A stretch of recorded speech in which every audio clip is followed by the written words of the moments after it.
All right, Ravens flock, what's going on, everybody? Hope you guys are enjoying your day. Well, I don't know if this is a day of enjoyment, but it seems that we have reached the final stages of the Lamar Jackson contract saga. The Ravens came to a decision. They did not come to terms with a long-term deal with Lamar Jackson. Instead, they chose to utilize the franchise tag just before the deadline. Now, they chose to utilize the non-exclusive franchise tag, meaning that they're going to pay less money to him this year, but Lamar Jackson will have the opportunity to talk with other teams to see if he can get a deal somewhere else. If another team throws an offer at Lamar Jackson, the Ravens will have to match that deal in order to keep Lamar Jackson. And if they're not able to match that deal, then they will lose Lamar Jackson for 2 first-round picks. So that's kind of how the situation is. Now, this decision by the Ravens kind of left people puzzled initially today, because why would you use the non-exclusive tag and risk losing him for only 2 first-round picks when you can use the exclusive tag, make sure no one else can talk about him. Then if you're thinking about trading him, you could trade him for a huge haul. Well, here's the thing. The Ravens chose to use the non-exclusive tag because they want to speed up this process.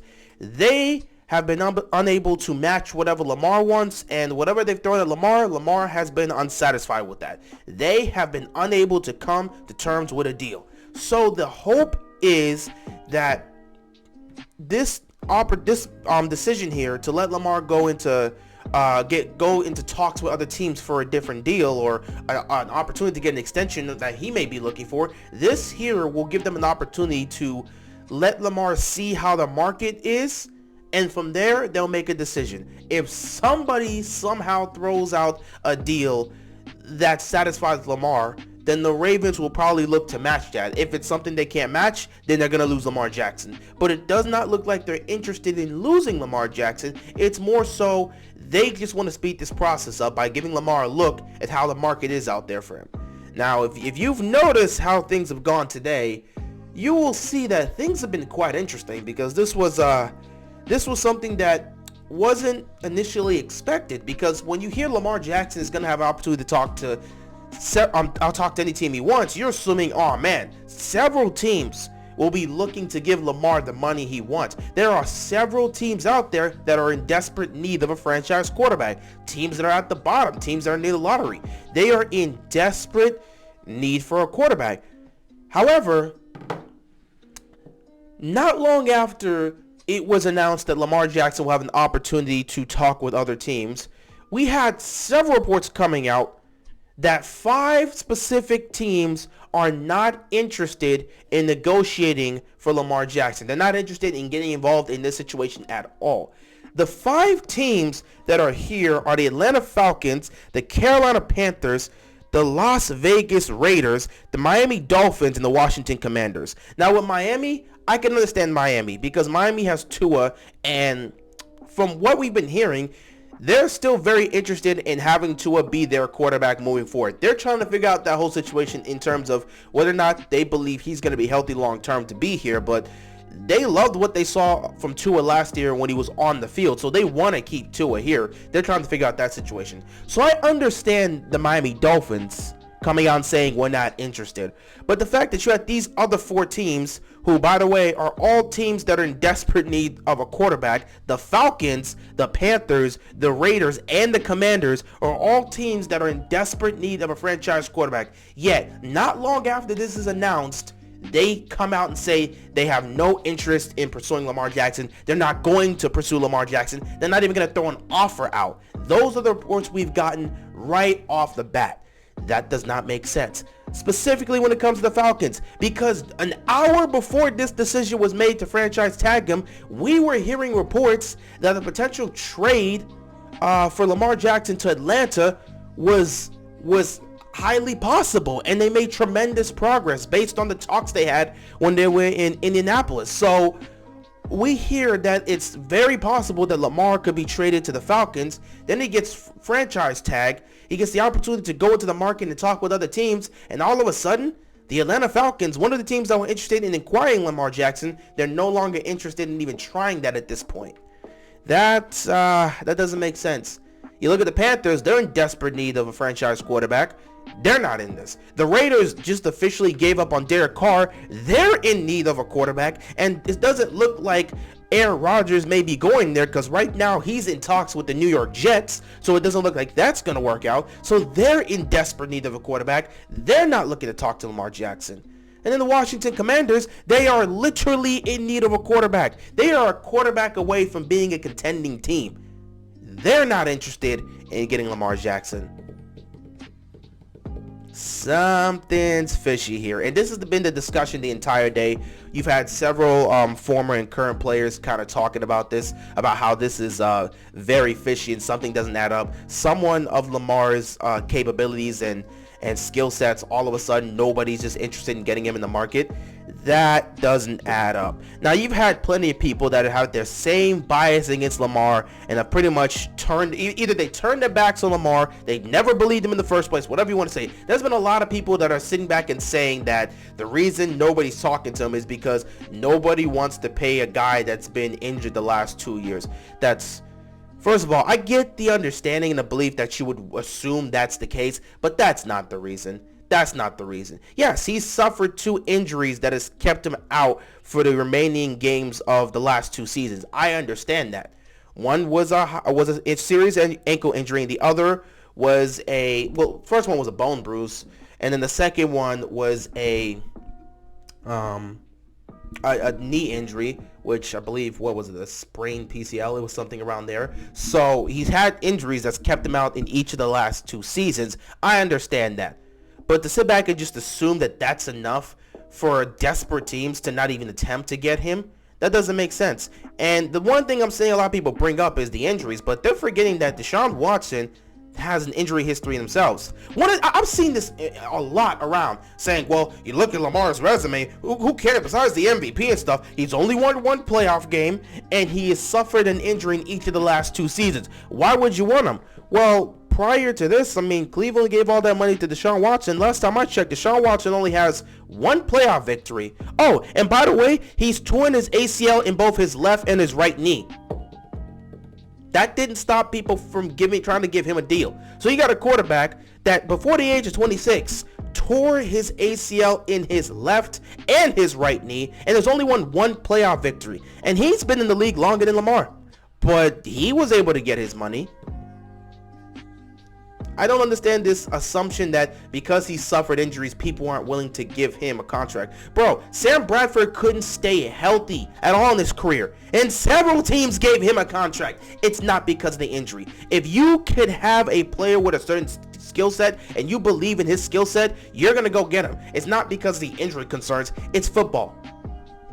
Players are prone to get injured. That's not the reason people aren't going after Lamar. So something is up. And that has led to a lot of people believing that some sort of collusion is happening. And if that's the case, that's something that needs to be delved into.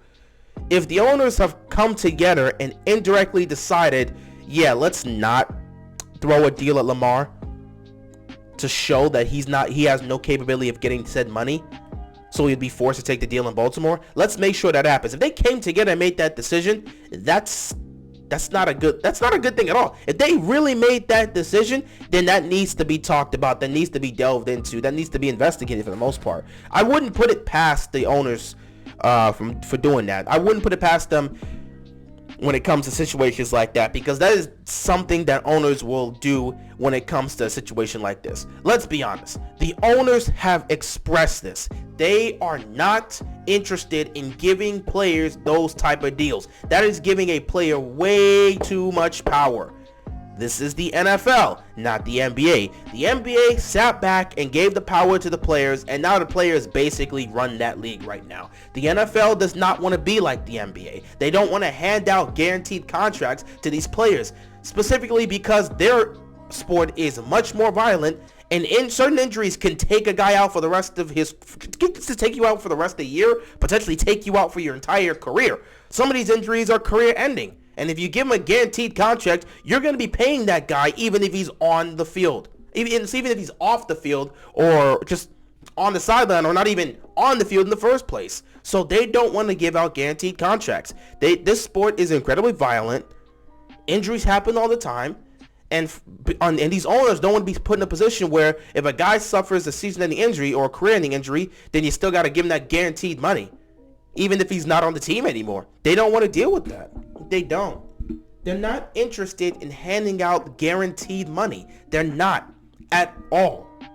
The Deshaun Watson deal, they want that deal to be considered an outlier. Cleveland messed up, gave him that guaranteed money, and screwed up the entire system. They want to reset the system and make sure that the norm is no guaranteed money for a quarterback or any player for the most part, if we're really specifying that, but specifically for a quarterback because they get paid the most amount of money out of any player in the NFL when it comes to skill positions for the most part. Well, just in general, like quarterbacks get paid the most money out of any position in football. So these owners don't want to be giving out guaranteed deals where you have to give them at least 200 plus million guaranteed. They're not looking to do that. Okay, so it's something that I would expect the owners to do. Lamar Jackson wants a deal. Many have expected or at least perceived it to be a fully guaranteed deal. If not a fully guaranteed deal, a guaranteed deal that's over 200 million. And nobody's trying to give that out to quarterbacks right now. That's not what they're trying to do. So this situation right now, it's basically here to show Lamar that the owners, they're not going to let you get what you want. This is the system they built. They're not going to let this system get torn down by one player. You can go and talk to other franchises, but they're not going to budge on this. They're not looking to give fully guaranteed deals to players. They don't have any interest in doing that in the near future. They want to make the Deshaun Watson situation an outlier, because if it only happens to one person, it's considered an outlier. But once it happens to two players, it becomes a trend. If Lamar was to get a fully guaranteed deal or getting a deal over 200 million guaranteed in it, then that's going to set the norm for other quarterbacks. And obviously Justin Herbert and Jalen Hurts and Joe Burrow right now, they're up next with their contracts. If Lamar was to get something like that, a fully guaranteed deal or a deal that's giving him over 200 plus million in guarantees, those guys are going to look at it and say, well, I deserve that too. Like Joe Burrow and Jalen Hurts, they've both been to a Super Bowl. You don't think they'll sit back and say, I deserve that money if Lamar Jackson's getting that? They will absolutely say that. So the owners don't want to be put in that position, which is why I wouldn't put it past them if they're choosing to do this with Lamar Jackson. It only makes sense. So far, no one's really talking about trying to negotiate a contract with Lamar, and it seems like the Ravens expected this. In fact, they probably planned this to happen. I wouldn't be surprised. So I think this is the final stages of this negotiation.